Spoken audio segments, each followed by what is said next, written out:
Hey guys, welcome back to Marvel Snap with your host D, also known as MTF Doom.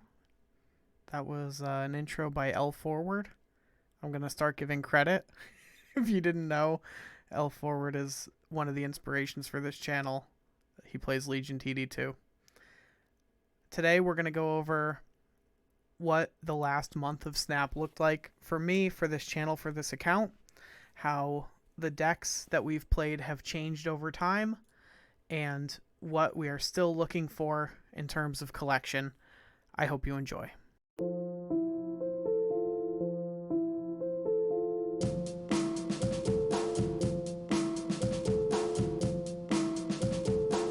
So before we get into it, as always, the final call to action of the month.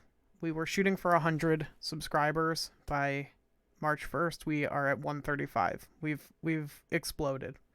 I really appreciate it. If you're listening to this and you end up enjoying this and other videos, the best way to let me know is with a subscription, maybe a Discord join. We have a really vibrant and glowing community on Discord. I really appreciate everyone. So what we're going to do today is a kind of a retrospective. Basically, I want to take a look at my main decks, which I have here on the screen, and sort of compare them to what they looked like at the start of the month, right?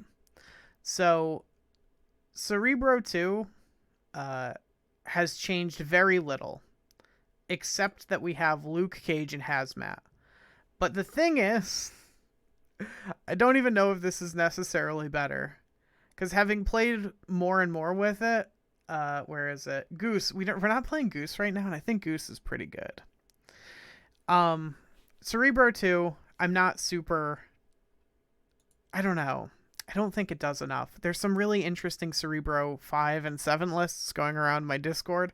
I don't think those are necessarily optimal for climbing, but I think you could catch people more off guard. And I think obviously that's really important. We got Beast in the meantime. I don't really know. The Cerebro 2 list is tough. If you haven't actually tried it, it's a lot of fun. If you've tried like a Patriot list, it's quite similar to Patriot. It's really it's really similar, right? It's just got a different payoff. Like it's just doing a slightly different thing, but in a very similar way. This is the list that's changed the least. It's also the list that I've played the least and that I can comment the least upon. But it does have a really special place in my heart because I just love Cerebro so much. I think that this is such a well-designed card. And I think that going forward, spoiler, there's going to be a deck tech pretty soon that talks about like how much you actually need to get out of a Cerebro before you're happy with it. Because like we obviously we have whole decks dedicated to Cerebro, like this one and 5 and 7 and whatever. But like, you know, in my theory crafting, it's like, well, if this gave you 6, would you be happy with like a 3/6? Yeah, kind of. Like, because it's 6 in a way that you're like, if literally all you did was Doom with a Cerebro out and it gave you +6 on the Doom and the Doom bots, would you be okay with that? I tend towards yes. And so I wonder if we can start using Cerebro as a tech card, but this is all theory. That's for a different video. But this deck has the least changes, and I'm not even sure about those changes. I think I really should find a place for Goose, probably just instead of Hazmat. But like Luke Cage is good in this deck. All right, I'm not going to get into the tech of it all. This deck is sick. If you haven't played it and you have the pieces for it, I highly suggest it. The other part of this is like, what would we do differently, like if we had them? And I don't know that there's any cards that I don't have that I would include in this deck. This is like, Cerebro is a pretty easy list once you have the Cerebro, the titular Cerebro, and the Mystique. You know, we got lucky and got the Brood as well, which is another like quite a nice hit for this deck, but not totally important, like not backbreakingly important. So this list is pretty well optimized, or certainly could be.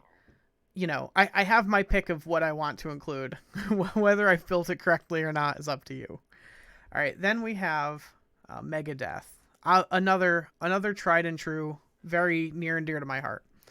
This one weirdly has gotten quite a few upgrades and simultaneously needs quite a lot more in a weird sense. So the thing is, She-Hulk got downgraded to Pool 3 and I haven't gotten her yet. So, like, in a weird way, I'm actually further from having this list where I want it.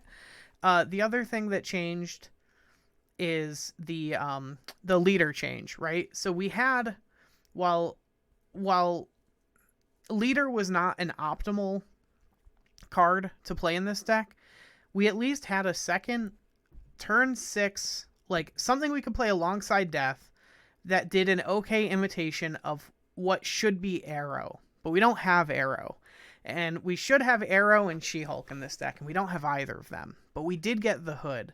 So while you can put a bunch of meat on the board on turn 6 while also usually slowing down what your opponent's doing enough, there are times where it just isn't enough. Just I say in big friggin' air quotes, just going Death plus another card might not be enough on turn 6. And so having the Hood, or well, more specifically, having the Demon before that, right, on some other turn, especially like turn 5, because like we can't normally you wouldn't play anything, you just go wave 5 and then She-Hulk would get discounted, and then you could go Death and She-Hulk on 6 plus something else, right, depending on how many Death triggers you got. But like, since we don't have that, the Hood plus wave on 5 is perfectly fine. Overall, I think this deck has actually ended up in kind of a worse spot as far as our collection goes, because we don't have, again, like Arrow or She-Hulk, and that's like kind of a beating for this deck.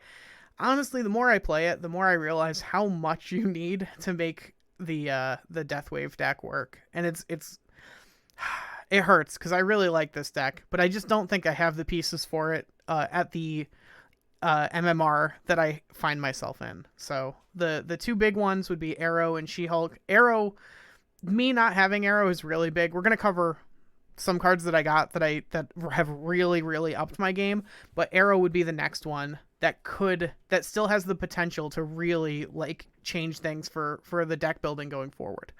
If you have Arrow, make sure to hug her tight today, because not everyone has that.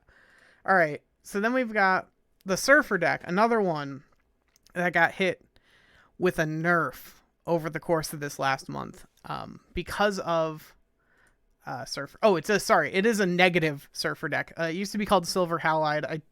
I deleted that and made some changes, and it's not really the same deck anymore. So Silver Halide is still a great name, but we live and we change. You'll notice, while the last time I talked about this deck, I advocated pretty heavily for Zabu, just as another way of getting either negative or Wong on turn 2, and we've since cut that. It creates some more awkward play patterns. In general, Rogue isn't very good on turn 3, though sometimes she can be.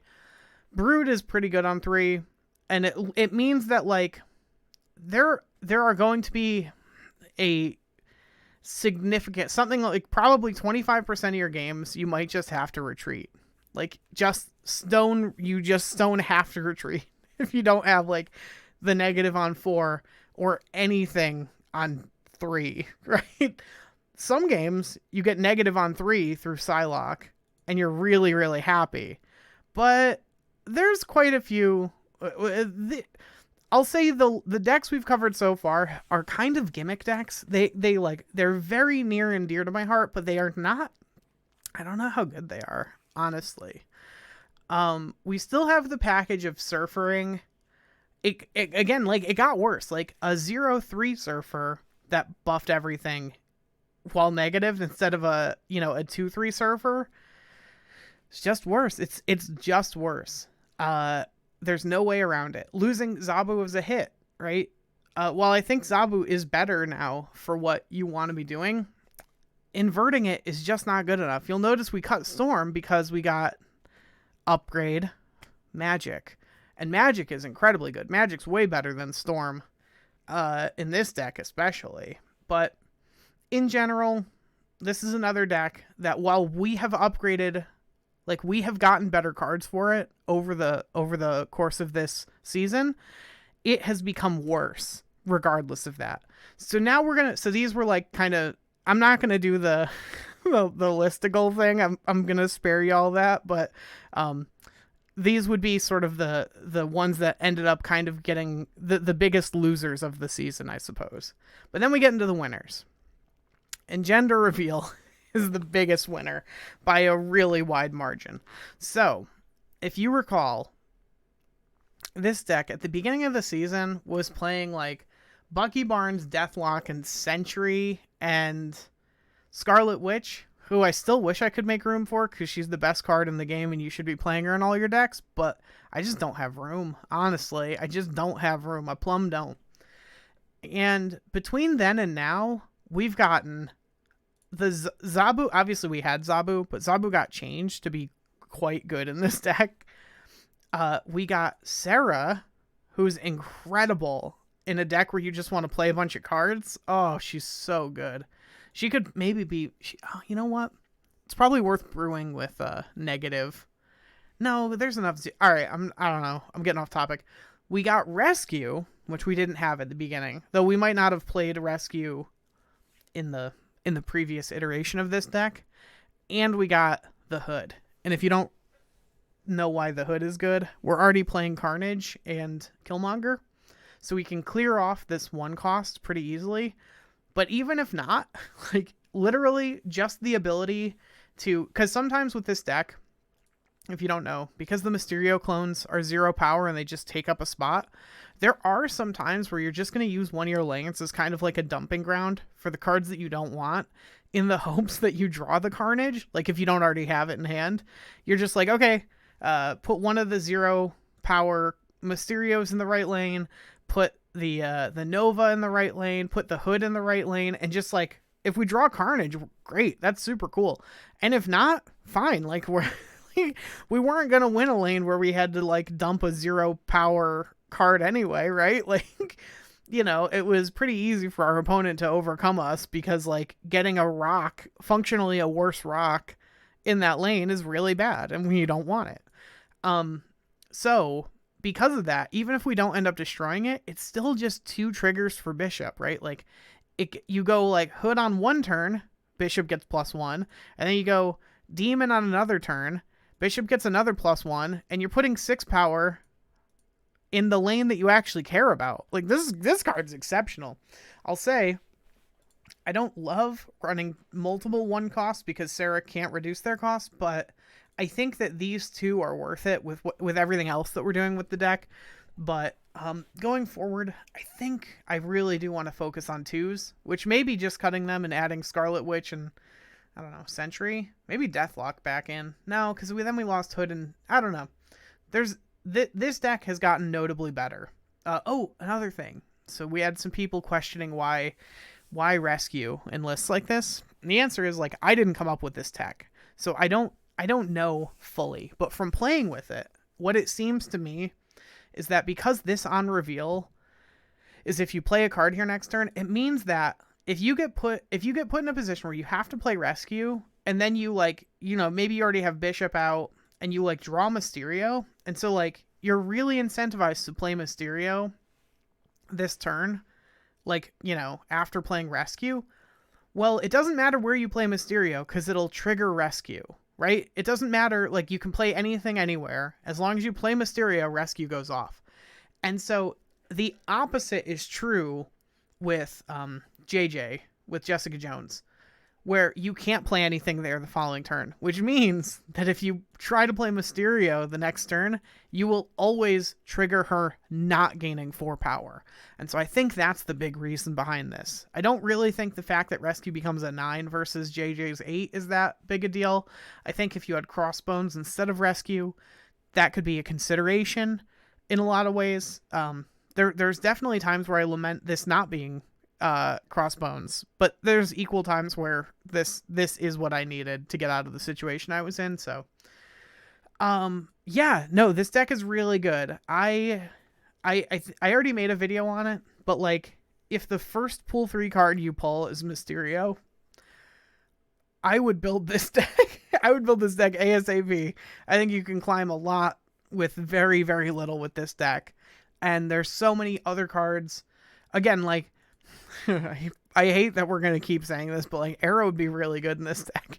Every deck except the negative deck, Arrow would be really good in. I don't know that I could fit her in this actually, but I probably would. I just really want to play with that card. The other thing is that it's possible that Magic could work here, but I don't know. Yeah, if you open Mysterio, build this deck. If you need guides for like what this deck should look like with less pool 3 cards, I have videos on that as well. And then the final one is that the Britney Spears toxic.wav file, the Hazmat Luke Cage deck, by virtue of getting Sera, has also gotten better. For the same reason that Zabu is now better in the last deck we covered, because of the change in the ongoing. Zabu is now better in this deck as well, because, again, like, the thing you're really worried about, in a lot of ways, is your opponent having one gigantic card, and Shang takes care of that. The other thing that's popular right now is the stones, the Thanos stones. And so Enchantress takes care of the more problematic sets of stones, like Power Stone and Soul Stone. So there's some added percentage points there. But then, because we're not playing Mysterio, we could play Jessica Jones. Because on turn 6, they're both equally fine. And you just want your cards to have like as many stats as you can. And there's enough times where your hand is awkward on turn 5. Like, you know, if you have just Luke Cage or Hazmat, you don't necessarily want to deploy them right on 5. You like, you know, especially if you only have Hazmat, you might just want to wait, let your opponent play some cards out, and then like it doesn't matter that you didn't play anything, Jessica Jones still got her +4. And then on turn 6, they probably have initiative because you took a turn off, and then Hazmat can, like, you know, Omega hit them. At the beginning of the month, we were playing this with like Wong and Odin, and I was like, you were right, Odin's good. No, Odin's still not good. I'm sorry. Odin's not very good. Hazmat really isn't very good, but she lines up weirdly well with the meta right now, so she is possible to play, but she isn't very good. If we're all being completely real with one another, she's like, it's like just not quite good enough. So, and then I would play Arrow. I would play Arrow in this deck as well. I really would. I absolutely would play Arrow in this deck if I had her. I think that might be it for cards that I would play that I don't have. So, yeah, that's it. Those are the decks. Mojo Storm didn't change notably enough for me. I'm not deleting the deck, but it basically just looks like what it looked like last time. I haven't really played with it, and I haven't put a lot of thought into what I would change about it, though there certainly must be something. But yeah, that's where we're at 1 month later with all of these decks that have become something like fan favorites. I get a lot of comments about these, especially like the Bishop deck, like how cool people find this, which is great because this is my personal favorite deck right now. It overtook Megadeth, but that's how far we've come. What a long, strange trip it's been.